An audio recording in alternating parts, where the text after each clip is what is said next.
ये नाज़रीन जो साहिल है इसका नाम पप्पू जफर है और इसका किसी भी मुकदमे के साथ कोई लेना देना नहीं। अहम किरदार है। अख्तर अली नाम का कोई शख्स है जो सऊदी अरब में बैठकर शूटर्स को हायर कर शराज अख्तर की टीम इन शूटरों की गर्दन दबोचने तक पहुंच चुकी थी। फिर उन शूटरों ने जब इंकशाफ करना था कि हमें फैसिलिटेट करने वाला कौन शख्स है, अब आप इन 4 शूटरों को गिरफ्तार कर लेंगे तो आपको पप्पू जफर और नवाज का भी पता चल जाएगा कि इनका क्या रोल है। अस्सलाम वालेकुम नाज़रीन, मैं हूं एडी मलिक और सियालकोट के थाना फ्लोरा के एक SHO शराज अख्तर की एक वीडियो जो कि DSP इन्वेस्टिगेशन सियालकोट के ऑफिस में एक साहिल को खींचते हुए की जो है वो सोशल मीडिया पर वायरल कर रही है। यकीनन आप तमाम लोगों की नज़र से ये वीडियो तो गुजरी हो। बुरा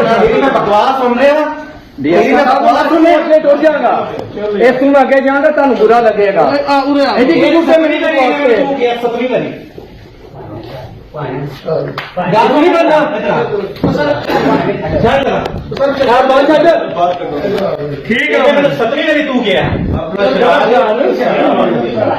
और इस वीडियो को जिस तरह का तासर देने की कोशिश की जा रही है या फिर जो रंग दिया जा रहा है वो ये रंग दिया जा रहा है कि मुद्दई मुकदमा और मुल्ज़मान दोनों ने मिलकर जो है वो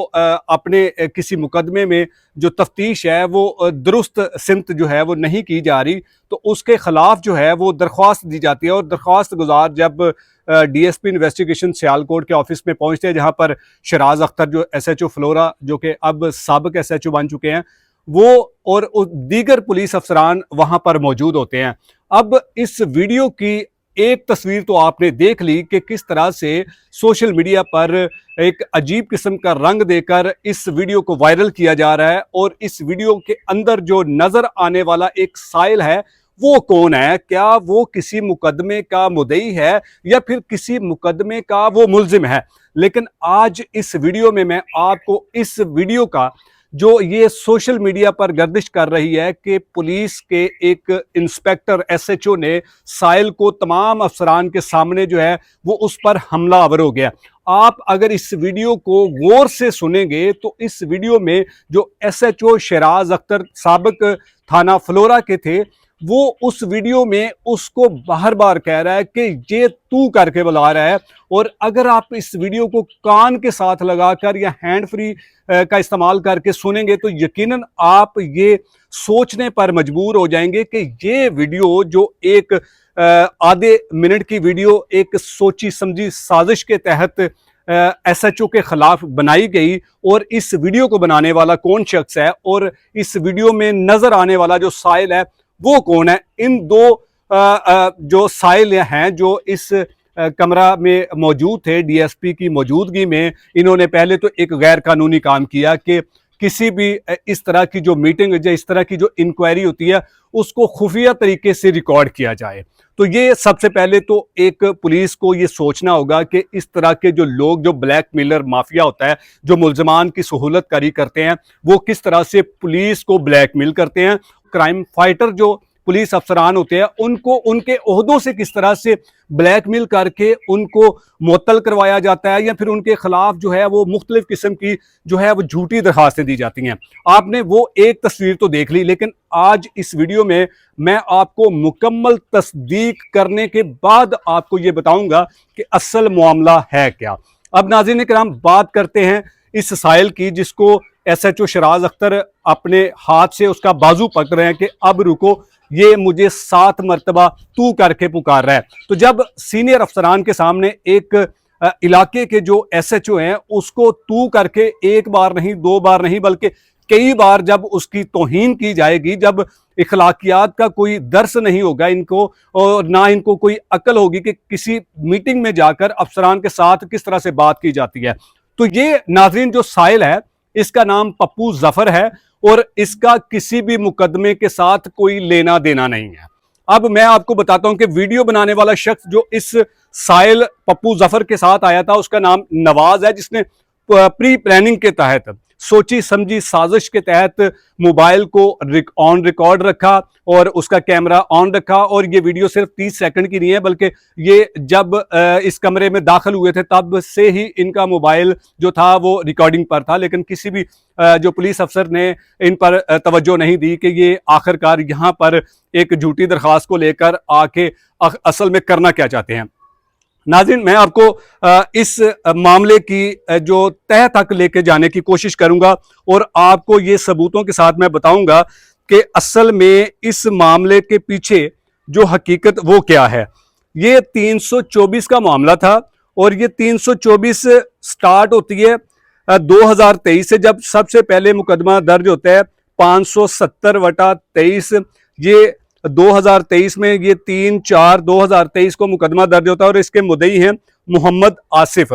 ये 324 और 34 दो नामलूम मुल्जमान के खिलाफ ये मुकदमा दर्ज होता है 2023 में, और शराज अख्तर 2025 में जो है वो थाना फ्लोरा में जाते हैं। फिर उसके बाद दोबारा 6/6/2023 को दोबारा 324 का मुकदमा नामलूम मुल्जमान के खिलाफ होता है और इसमें 324, 109, 148, 149 ये 4 दफात के तहत ये मुकदमा गुलाम अब्बास वल्द खुर्शीद अहमद की मुद्दत में दर्ज होता है। और फिर उसके बाद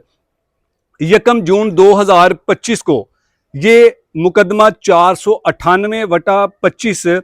चौधरी मोहम्मद वसीम अशरफ साहब की मुद्दत में 4 नामलूम मुल्जमान के खिलाफ 324 और 34 की दफात के तहत ये मुकदमा दर्ज होता है। अब इस मुकदमे का सिनेरियो ये है कि इस तीनों मुकदमात में जो तीनों अफराद जख्मी हुए हैं ये आपस में इनके दोस्ताना लिंक्स हैं, लेकिन इनको जो मारने वाले, गोलियां मारने वाले जो अफराद हैं जिनको आज तक पुलिस गिरफ्तार नहीं कर सकी, और जब गिरफ्तार करने का मौका शराज अख्तर के हाथ में आया। तो नाज़रीन, इस तरह के जब क्रिमिनल लोग, जब उनको गर्दन से दबोचने का वक्त आता है तो फिर इस तरह के क्रिमिनल लोग मुख्तलिफ किस्म के हरबे इस्तेमाल करते हैं और फिर जब वो अपने इन हरबों में, अपने इन तरीकाकार में कामयाब हो जाते हैं तो फिर उसके बाद दोबारा से उनका वही रवायती तरीका होता है कि लोगों को किस तरह से गोलियां मारनी है और किस तरह से लोगों को जो है या फिर इलाके में अपनी दहशत फैलानी है। अब बात करते हैं कि इस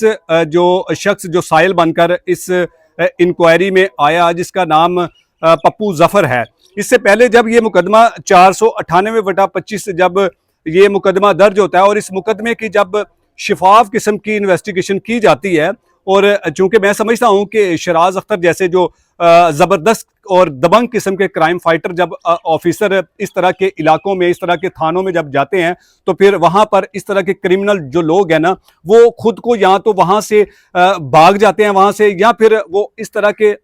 जो दबंग पुलिस अफसर होते हैं उनके खिलाफ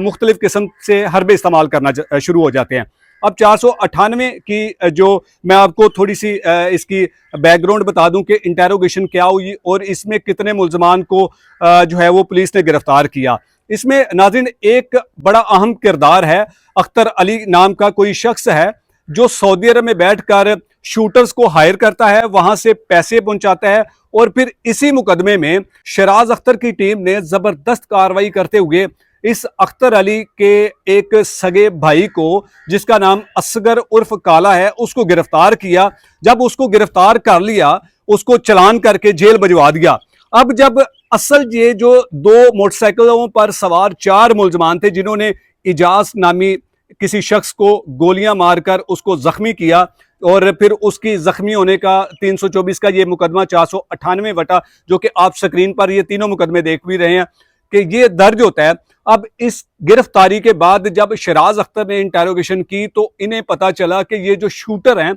ये शूटर कौन है और इन शूटरों के पीछे सहूलतकारी करने वाले कौन हैं। अब देखिए, पुलिस जब जबरदस्त किस्म की कार्रवाई करने पर आती है, या फिर वो ये तहिया कर ले कि हमने अपने इलाके में किसी किस्म का कोई क्रिमिनल जो है या फिर कोई शूटर यहां रहने नहीं देना, तो फिर कोई भी शूटर या कोई क्रिमिनल जो है वो उस इलाके में सर उठा के नहीं घूम सकता। तो यही वजह थी शराज अख्तर के खिलाफ जो ये प्रोपोगंडा किया गया, ये एक मुबैना किस्म का एक दरख्वास्त देकर इंक्वायरी करके या इंक्वायरी की जो दरख्वास्त दी गई, वो दरख्वास्त भी मैं अगली वीडियो में आपके सामने पेश करूंगा और बताऊंगा कि दरख्वास्त में असल में मामला क्या है। अब ये जो पप्पू जफर नामी जो करेक्टर है, जो साहिल बनकर इस इंक्वायरी में आया, इसका इस केस के साथ कोई लेना देना नहीं है। ये ना तो मुद्दई मुकदमा है और ना ही इस मुकदमे का ये कोई मुल्ज़िम है। लेकिन जब मैं इस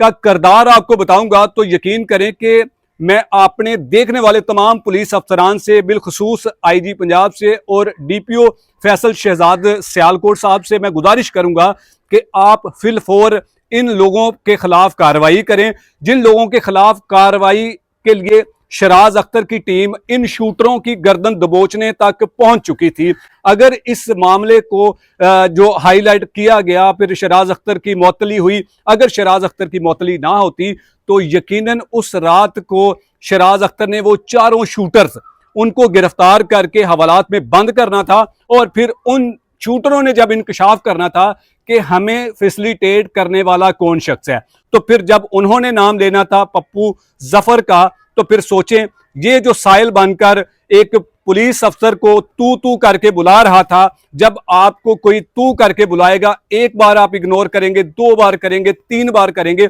आप ऐसे क्रिमिनल लोगों के लिए जो है वो खौफ की अलामत समझे जाते हैं। और इस तरह के क्रिमिनल लोग जो हैं वो इंक्वायरियों में बैठकर खुफिया मोबाइल ऑन करके इन अफसरान की खुफिया मीटिंग जो होती हैं उनको रिकॉर्ड करते हैं, फिर सोशल मीडिया पर वायरल कर देते हैं कि जी देखें जी साहिल के साथ पुलिस की बदतमीजी। ये सबसे आसान तरीका है क्रिमिनल और इस तरह के माफिया का कि पुलिस के खिलाफ या फिर पुलिस अफसरान को किस तरह से ब्लैकमेल किया जाता है। नाज़रीन, और मैं आपको फैसल शहजाद साहब, ये आपको इस वीडियो के तवज्जुह से मैं ये पैगाम देना चाहता हूं कि अगर इन 4 शूटरों को आपकी पुलिस ने गिरफ्तार नहीं किया तो ये आने वाले दिनों में 2 और लोगों को गोलियों का निशाना बनाने वाले हैं। वो 2 लोग कौन है? अगर आप मेरे साथ राब्ता करेंगे तो मैं उन 2 लोगों को भी दो लोगों को बताऊंगा कि वो जो 2 लोग हैं जो आने वाले कुछ दिनों में इन शूटरों का टारगेट बन सकते हैं, वो कौन होते हैं। खुदारा उनको बचाने के लिए आपसे गुजारिश करूंगा कि इस झूठे लोगों की झूठी दरखास्त पर कार्रवाई करके आपने एक दबंग पुलिस अफसर को तो मुअत्तल करवा दिया, लेकिन मैं आने वाले पुलिस इंस्पेक्टर जो यहां पर थाना फ्लोरा में तैनात हुए हैं, मैं उनसे गुजारिश करूंगा कि जनाब अली ये समझ लें कि आपके लिए एक टेस्ट केस है, एक चैलेंजिंग केस है और आपने इन 4 शूटरों को गिरफ्तार करना है। जब आप इन 4 शूटरों को गिरफ्तार कर लेंगे तो आपको पप्पू जफर और नवाज का भी पता चल जाएगा कि इनका क्या रोल है इस मुकदमे के पीछे, क्योंकि शराज अख्तर इन सब गैंग को दबोचने के लिए कुछ एक आधे दिन के इंतजार में थे कि वो इन 4 शूटरों को गिरफ्तार करना था। फिर उसके बाद इस तरह के जो क्रिमिनल लोग हैं इनको भी गिरेबान से पकड़कर जब हवालात में इन्होंने बंद करना था, तो फिर उसके बाद इस इलाके में थाना फ्लोरा की जो हदूद है, जो इलाका है, वहां के शहरियों को सुकून का इत्मीनान होना था कि अब हमारे साथ किसी किस्म का कोई ऐसा मामला नहीं होगा। इन साहिल साहब ने, जो कि मुबैना साहिल बनकर यहां पर आए और SHO शराज अख्तर को इस मुकदमे से न सिर्फ हटवाया बल्कि थाने से मुअत्तल करवा दिया गया। मैं इनकी अगली वीडियो में जो इन लोगों ने दरख्वास्त दी थी कि हमारी जो इंक्वायरी है वो दुरुस्त सिमत पर नहीं की जा रही या फिर हमें फंसाया जा रहा है, यकीनन जो डर होता है वो हमेशा गलत इंसान को ही डर होता है। जो हक और सच पर इंसान हो उनको किसी किस्म का डर नहीं होता। तो मैं, अगर ये मेरी वीडियो उस इलाके में देखी जा रही हो, तो मैं उन 2 अफराद को भी गुजारिश करूंगा कि आप अपने आप को किसी महफूज मुकाम पर मुंतकिल कर लें, क्योंकि ये शूटर अभी तक गिरफ्तार नहीं हुए। और अगर ये मेरी वीडियो CCD के जो अफसरान हैं वो देख रहे हैं तो उनसे भी मैं गुजारिश करूंगा कि अगर आप मेरे साथ पर्सनल में राब्ता करें तो मैं आपको इन शूटरों की और इन शूटरों के पीछे जो सहूलतकार हैं उनका तमाम कच्चा चट्ठा जो है वो मैं आपको पहुंचा सकता हूं, क्योंकि आपकी जिम्मेदारी है कि इस तरह के शूटरों को किस तरह से खात्मा करना है। नाज़रीन, ये थी शराज अख्तर को मुअत्तल करवाने वाली उस वीडियो का दूसरा रुख जो अभी तक आपके सामने नहीं आया था। मैं बहुत जल्द इस साइल की उस मुबैना दरख्वास्त पर भी वीडियो बनाऊंगा कि इसने उस दरख्वास्त में क्या लिखा, और कोशिश करूंगा कि इस मुकदमे का जो मुद्दई है या फिर जो मुतासरा शख्स है, मैं उसका भी मौक़िफ़ लेकर आपके सामने रखूं कि क्या आप अपनी तफ्तीश से जो शराज अख्तर ने अब तक की उससे कितना मुतमईन हैं, या फिर शराज अख्तर आपको किसी किस्म का हरासा कर रहा था, या फिर आपके मुकदमे की जो है वो मेरिट पर तफ्तीश नहीं कर रहा। तो कोशिश करूंगा कि मैं उन मुतासरीन का भी मौक़िफ़ आपके सामने रखूं।